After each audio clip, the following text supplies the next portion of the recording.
bonsoir et merci d'être à ce grand rendez-vous de cette émission, La vérité des faits. Encore une fois, aujourd'hui, nous allons pouvoir nous plonger dans certaines vérités des faits. Comme vous le savez, eh bien, le président de la République, Félix Tshisekedi Tshilombo, s'est exprimé le mardi 20 septembre dernier à la 77e session de l'Assemblée générale des Nations unies. Il y a abordé plusieurs points allant de la situation sécuritaire de la RDC à la situation de l'environnement, ainsi que la position qu'il accorde à la femme congolaise. Encore d'actualité, donc son discours continue toujours à faire parler de lui, et on continue toujours à débattre autour de ce qui a été dit autour de ce discours.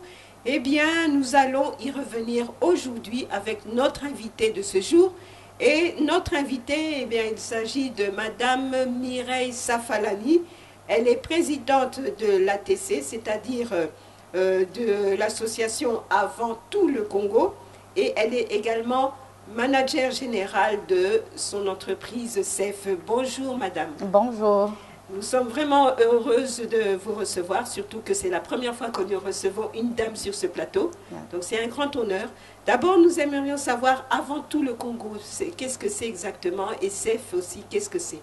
Avant tout le Congo, c'est une ASBEL, une association qui encadre les entrepreneurs.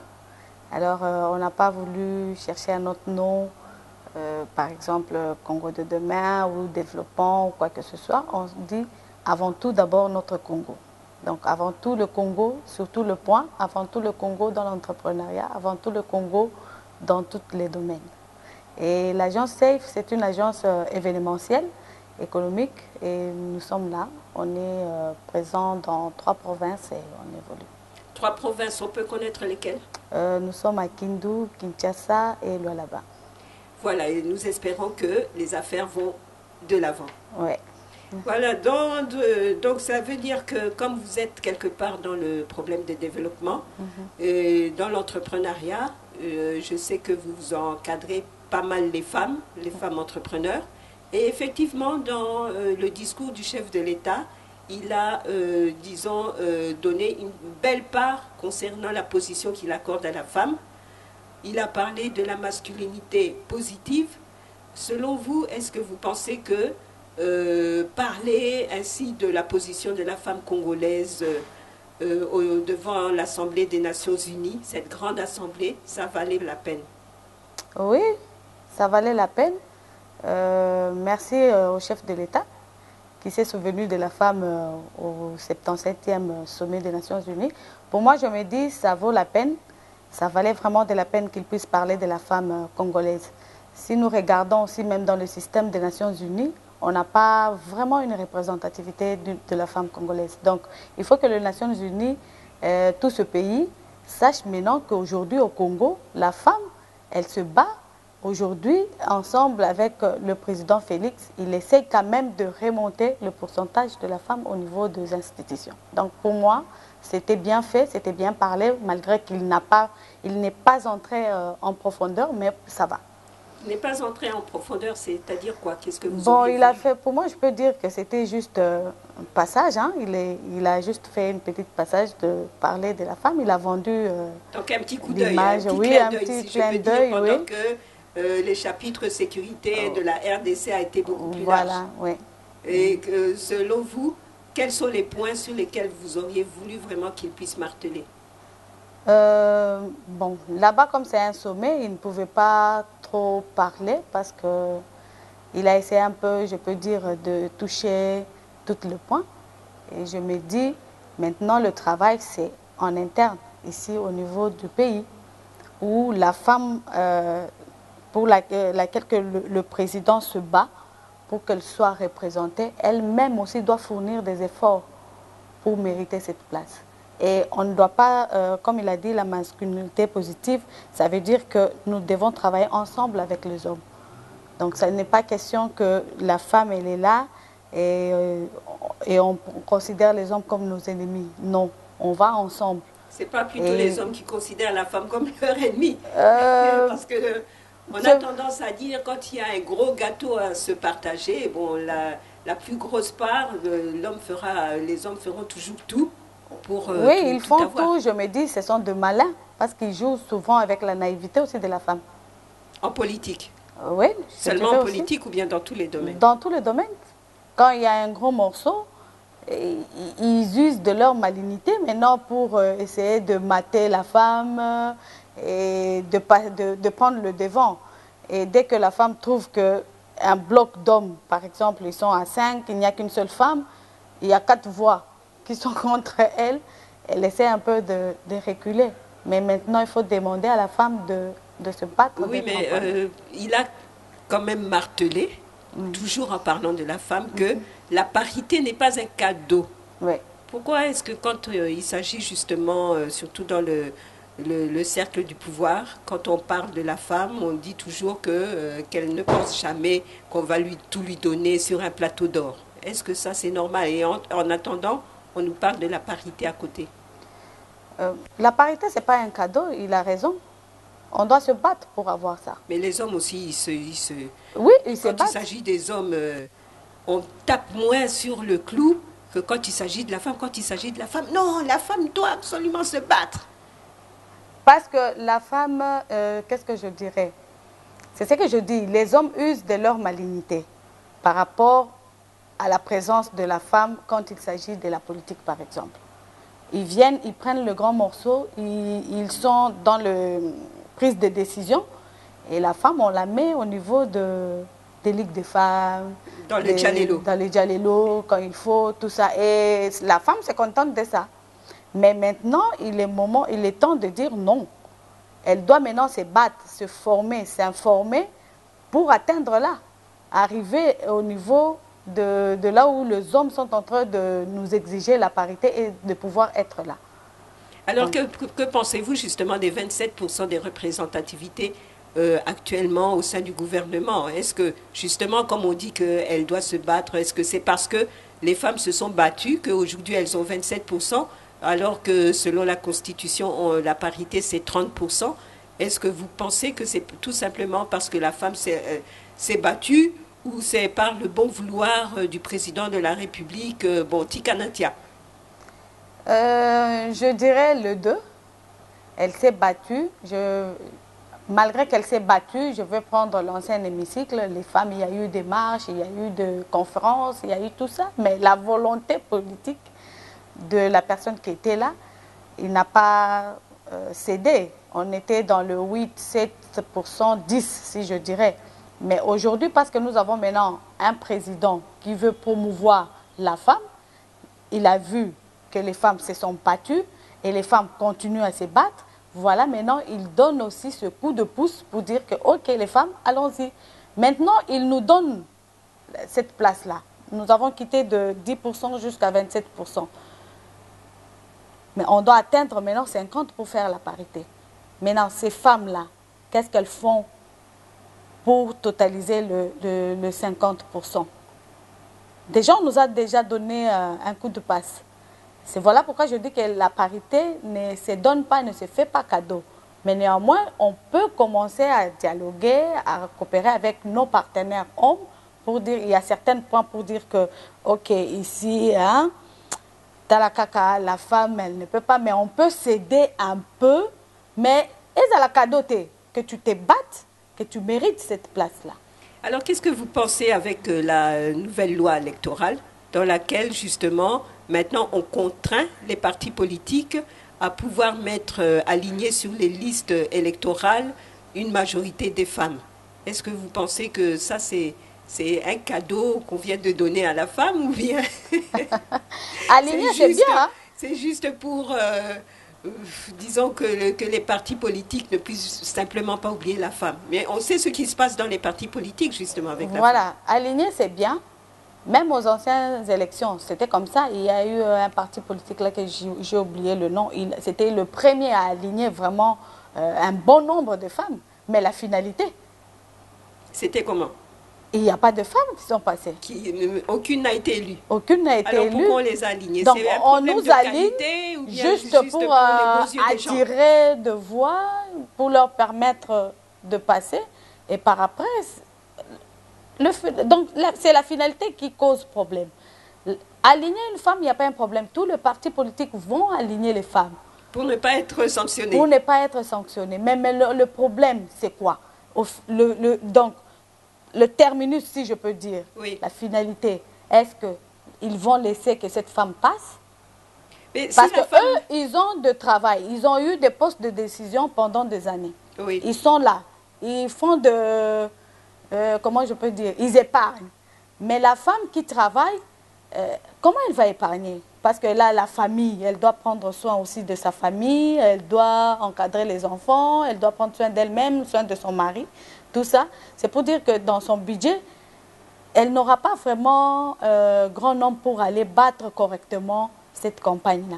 Alors, il serait mieux, on aligne et on accompagne ces femmes-là. Moi, je dirais, par exemple, si à Kinshasa, nous avons 3 postes des hommes, que la CENI dise au moins qu'il y ait quand même une place pour la femme. Et une place pour la femme, là, Batali, ok, il y a Madame Bernadette qui a eu 5 sur 10, il y a Madame Mireille qui a eu 3, il y a Monsieur Benjamin qui a eu 7, il y a Monsieur Luc qui a eu 8. Ok, on prend Monsieur Luc, Monsieur Benjamin, ainsi que Madame Bernadette qui a fait le 5. C'est-à-dire, bon, il faudrait bien comprendre, on aligne les femmes sur les listes électorales. Ça veut dire que c'est supposé qu'elles doivent être votées. Voilà. Tout ça, c'est bien, on aligne tout ça. Mais qui doit voter? C'est la population. Maintenant, comment justement amener cette population à voter toutes ces femmes-là pour qu'il y ait une grande représentativité des femmes? C'est en ce moment-là que les hommes doivent nous accompagner aussi, parce que nous, on les accompagne toujours.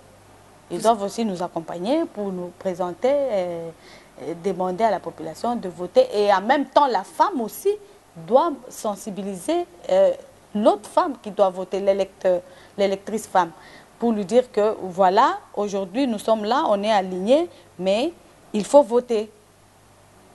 Et en votant, il faut prendre tout ça, voir quel est son projet, sa vision, qu'est-ce qu'elle va faire en faveur de la femme, tout consort. Si elle est capable et que les femmes électrices sentent qu'en elles, il y a quand même cette possibilité de nous représenter au niveau de l'Assemblée, alors il faut voter. C'est pour ça qu'il faut sensibiliser et la femme électrice et les hommes aussi, et puis accompagner cette femme-là. Je vais vous raconter une petite anecdote. Dernièrement, j'étais à Kananga et puis on a fait une sensibilisation sur le leadership de la femme, aux femmes de Kananga. Et dans la salle, il y avait aussi des hommes qui ont suivi aussi cette petite formation. Et à la fin, j'étais là, 2, 3 hommes qui viennent me dire « Ah, mais ces femmes-là, elles sont venues vraiment nous combattre. Si on ne fait pas attention, ces femmes-là vont commencer à se révolter contre nous, les hommes. » Alors, avec ce genre de réflexion, sincèrement, où est-ce qu'on va aller? Avec le contexte africain, il y a toujours un peu de problèmes. Donc pour nous en Afrique, au Congo, il y a des cultures qui interdisent jusqu'aujourd'hui que la femme se tienne debout devant les hommes. Donc c'est comme une corde qu'on a au pied. Vous essayez d'avancer, il y a l'État, le chef de l'État qui vous donne cette coup de pouce d'avancer, mais il y a la culture qui tire vers le bas. Qui tire vers le bas. À chaque fois, vous allez vous présenter. Par exemple, on va prendre dans le bastion islamique, là-bas. Quelle est la femme qui va aller se pointer devant tous ces hommes islams pour dire que votez-moi? Ils vont commencer à dire non, la femme c'est la cuisine, la femme c'est ceci, la femme c'est cela. Donc il faut sensibiliser aussi les hommes. Quand ils disent que non, les femmes viennent nous combattre, bon, en réalité, ils savent que le pourcentage de femmes est plus élevé qu'eux. Il suffit que la femme comprenne qu'on doit être soudé pour faire avancer les choses. C'est fini, les femmes vont passer. Oui, alors c'est comme ça que le chef de l'État dernièrement a organisé, si c'était en 2021, bon, j'ai un peu oublié les dates, mais au moins il a organisé un sommet avec les chefs d'État, d'autres chefs d'État africains, pour les sensibiliser sur la masculinité positive. Mais est-ce que vraiment vous connaissez, hein, on fait des sommets, on parle, on se dit ouais, tout va marcher, mais après les sommets, Est-ce que vous avez observé qu'il y a quand même un petit changement, cette campagne, ces sensibilisations? Est-ce que ça continue justement pour faire comprendre, surtout aux hommes qui sont chefs de partis politiques, de vraiment maintenant associer la femme dans toutes les activités? Je dirais, je ne sais pas parce que je n'ai pas sillonné tous les partis politiques, mais dans ce que nous voyons, il y a encore un peu de travail à faire. Oui, les sommets, ils sont là. On a parlé, le chef de l'État a dit c'est à eux maintenant de suivre ce qu'on leur a demandé de faire. Mais oui, le chef de parti peut dire que, ok, aujourd'hui je vais donner la place à la femme. Mais dans son cercle, il y a combien de femmes qui sont capables d'assumer ces postes? Parce que nous jetons toujours les pierres vers les hommes pour dire qu'ils ne nous cèdent pas la place, ils ne nous font pas ceci. Eux s'informent, ils se cultivent. Mais nous, de notre côté, qu'est-ce que nous faisons? Dans la distraction? Dans la distraction, vous allez Quelle voir distraction? aujourd'hui, je vais prendre un exemple aujourd'hui, si vous allez sur TikTok et regardez ce que les femmes font sur TikTok. Mais est-ce que c'est de leur faute?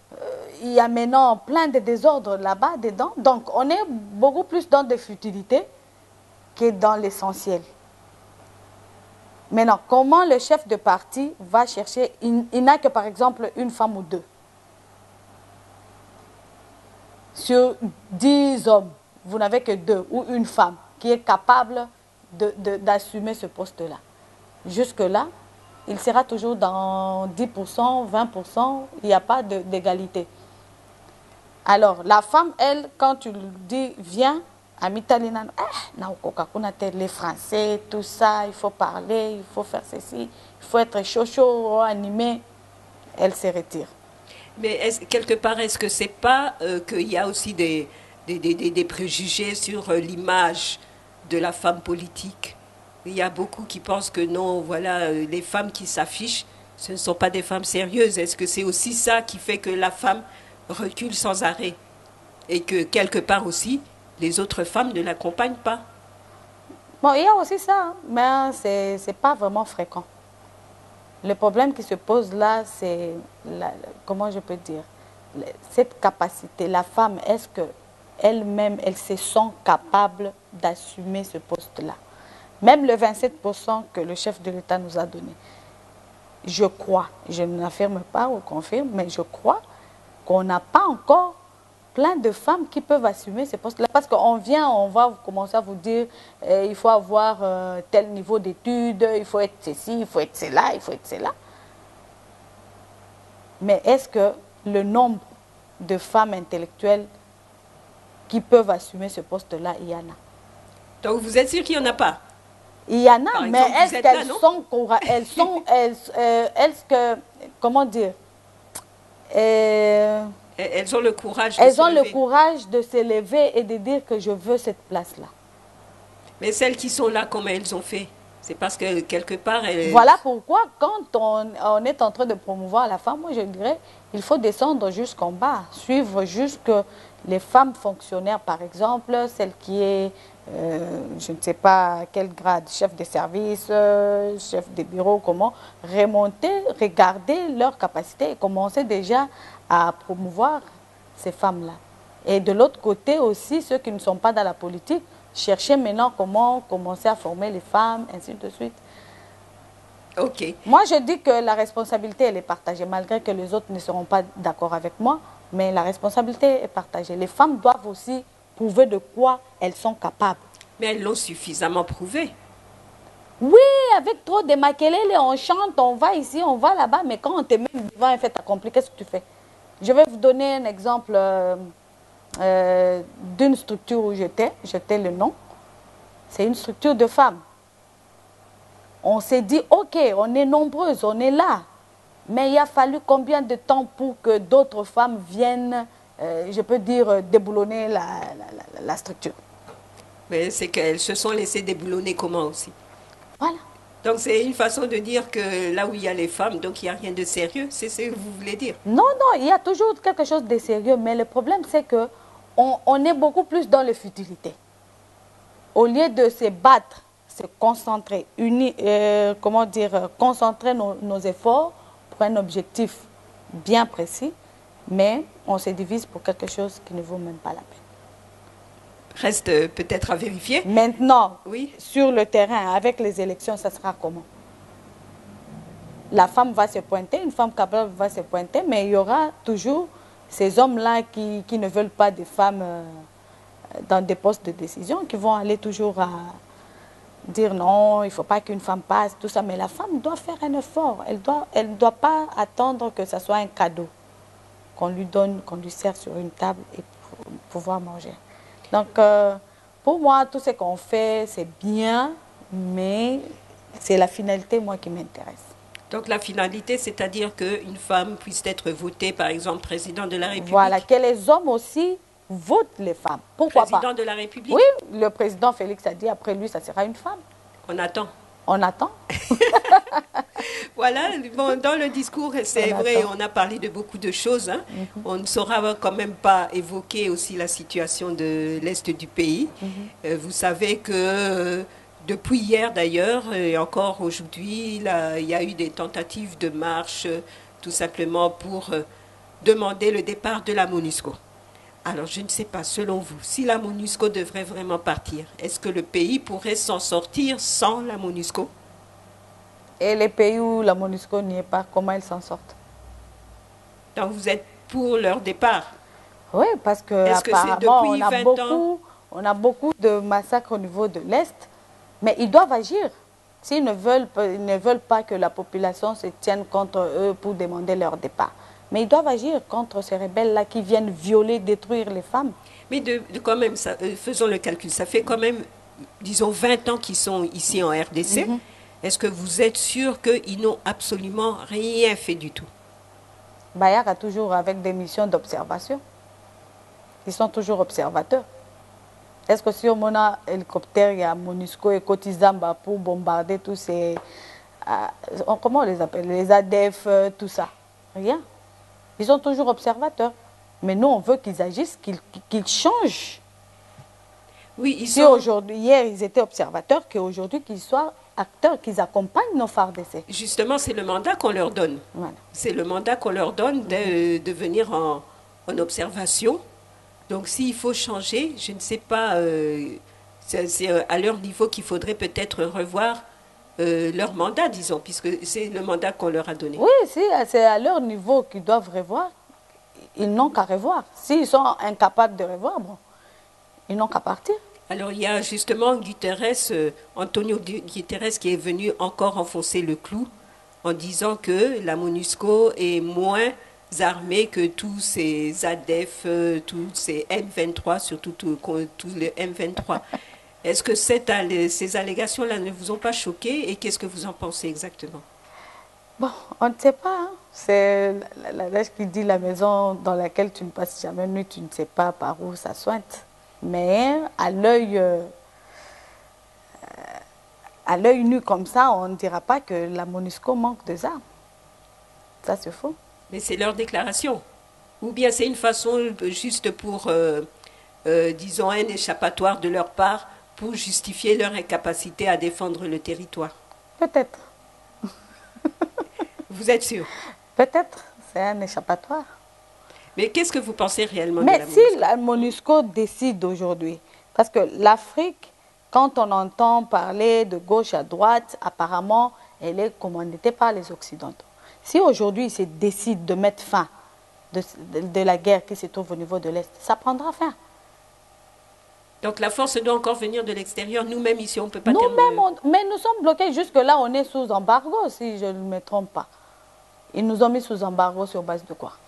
Bon, il semble que l'embargo en question, ça vise beaucoup plus les groupes armés, mais pas tellement notre propre... Oui, parce qu'avant, on disait que c'était des Congolais frustrés contre le régime, blablabla, etc. Mais aujourd'hui, ça a été prouvé noir et blanc que c'est une agression. Alors pourquoi continuer à mettre la RDC sous embargo? Alors, toujours concernant la MONUSCO, donc selon votre avis, je vais peut-être encore répéter cette question, Est-ce que vraiment, depuis 20 ans, la MONUSCO a absolument rien fait? Parce que moi, je me souviens, par exemple, pendant les périodes électorales, surtout les premières élections, on a dû bénéficier de l'appui justement de la MONUSCO, ne fût-ce que pour aller placer les urnes au fin fond du Congo, donc vraiment dans le Congo profond. La MONUSCO a été, ne fût-ce que sur le plan logistique, d'une grande aide. Il y a eu quand même des interventions à gauche et à droite de la MONUSCO. Est-ce que vraiment dire qu'aujourd'hui que la MONUSCO parte, elle n'a absolument rien fait, c'est vraiment juste de notre part? Bon, je ne sais pas, c'est une question que je me pose toujours. Est-ce que le Congo ne paye pas le droit d'adhésion? Bon, on a évité comment ça se passe, mais si le Congo paye le droit d'adhésion au niveau de Nations Unies, sûrement il paye. Alors, donc, ça revient de droit de prendre ces urnes et d'aller laisser. En fait, la MONUSCO a quand même agi un peu en positif dans certains domaines.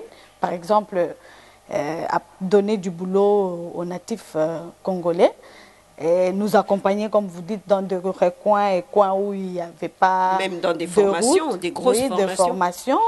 Bon, mais là, on parle de la sécurité. Vous pouvez bien faire ça. Mais les femmes sont tuées. Elles sont violées, les enfants sont tués. Donc vous êtes pour le départ de la MONUSCO? Ah oui. 100%. Ou un peu. S'ils ne changent pas leur mission, donc, pour moi, ils peuvent partir. Alors si on dit par exemple aujourd'hui que demain, partez, que va devenir la RDC? Donc du jour au lendemain, on est aujourd'hui, mais demain on dit MONUSCO, partez. Que va devenir la RDC? On doit expérimenter cette expérience de vivre sans eux et voir si les rebelles vont continuer. C'est pas facile. Oui, au début, ça ne sera pas facile, mais après... Parce que ça sera comme si vous aviez, disons, votre ami de tous les jours, vous êtes parfois chamaillé, et puis du jour au lendemain, il vous dit, ah bah yo, moi c'est terminé. Oui, Là, mais si on va sentir le vide quand même. Oui, le vide, il y en aura, mais si tu continues à semer le désordre dans ma vie ou dans mon foyer, en tout cas, on est obligé de se séparer. Du jour au lendemain. Du jour au lendemain. C'est vrai que ça fera mal, mais il faut se séparer. Je me dis, il y a d'autres nations où la MONUC n'est pas là, l'ONU n'est pas présent. Donc, alors, quand on parle de l'ONU, je vois la MONUSCO. Alors, si la MONUSCO part, par exemple, demain on dit, ils partent, comment est-ce que nous, on devra s'organiser? Parce que ça demandera une réorganisation directe. Oui, ça, c'est maintenant à demander au gouvernement. C'est le gouvernement qui va se charger de ça. Bon, ils ont sûrement d'autres stratégies. Petit à la petit, population, elle se plaigne par rapport à ce que nous voyons. Il y a trop d'agressions, il y a de viols par rapport à la femme, aux enfants, tout ça. Et aujourd'hui, si vous voyez que la population commence à se soulever, ça veut dire qu'elle en a marre. Donc, alors, petit à petit, nous sommes en train de cheminer vers la fin de l'émission, mais je ne voudrais pas vous lâcher, comme vous êtes une femme entrepreneur, que vous puissiez aussi nous parler un peu de l'entrepreneuriat au Congo. Est-ce que vous pensez que depuis qu'on a, disons, commencé la promotion de l'entrepreneuriat, et féminine, et jeunesse, et je ne sais pas quoi, est-ce qu'il y a des avancements? Est-ce que le Congo émerge sur le plan économique? Je dirais pas tellement. C'est ce que j'étais en train de dire un jour. J'étais dans une réunion avec certaines jeunes.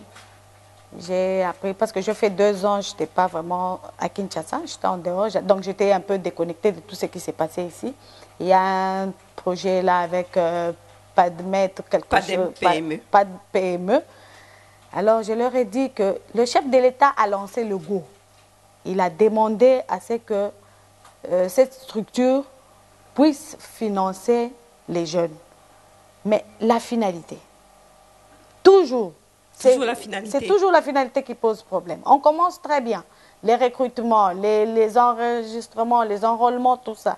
Mais aujourd'hui, il y a les jeunes qui se plaignent pour dire qu'il y a certains qui ont été financés, je ne sais pas, à 30%, les autres 50%, et depuis lors jusqu'à aujourd'hui, sans suite. Ok, c'est comme vous êtes dans une maison. Papa avec ses enfants qu'il a eus au premier mariage et il a épousé une autre femme. Et cette femme a d'autres enfants. Le monsieur donne de l'argent. C'est Félix, le papa. Il donne de l'argent. Il a mis de l'argent à la disponibilité de la maman qui est pas de PME, tout consort. Mais la maman, elle prend ses enfants en premier, elle laisse les enfants du monsieur. Elle prend d'abord ses propres enfants. Tout cahier, tout consort. Elle donne à manger.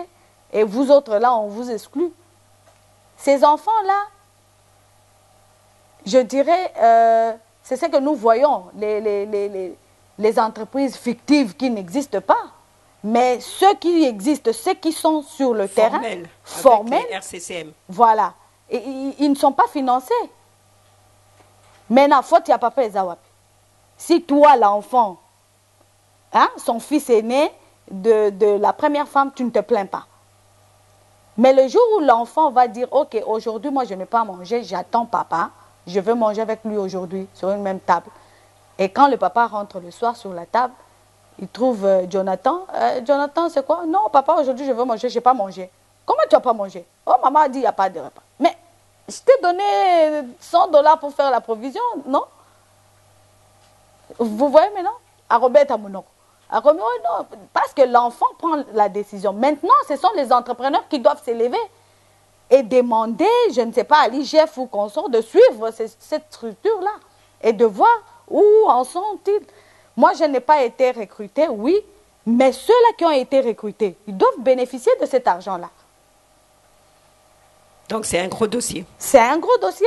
Il faut que les entrepreneurs, oui. Nous, les entrepreneurs, notre défaut, c'est que, bon, bien sapé, bien habillé, là, tu t'es dit, bon, d'ailleurs, c'est de l'argent, bon, mais ma politicien, tu laisses. Mais tu laisses, c'est ton droit. Le chef de l'État a déjà donné le go.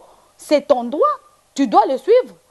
Regardez la différence entre les jeunes entrepreneurs et les jeunes politiques, ceux qui sont dans la politique.